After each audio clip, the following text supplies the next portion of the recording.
नागपूरमधून एक धक्कादायक बातमी समोर आली आहे। धावत्या बसमध्ये प्रवाशानं वाहकावर हल्ला केला।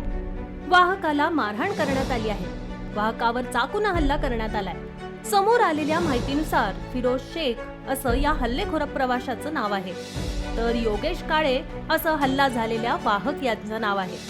तिकिटावरून वाद झाला, त्यानंतर फिरोज कडून वाहक योगेश काळे यांच्यावर चाकूने हल्ला करण्यात आला। या घटनेत काळे हे गंभीर जखमी झाले। हल्लेखोर प्रवाशाला इतर प्रवाशांनी पकडल्यानं मोठा अनर्थ टळला आहे।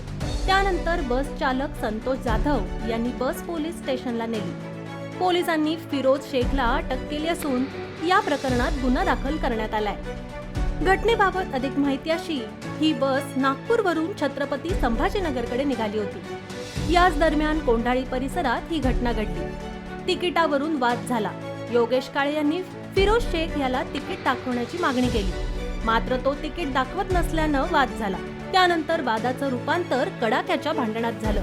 फिरोजनं धावत्या बसमध्ये वाहकावर चाकूने हल्ला केला।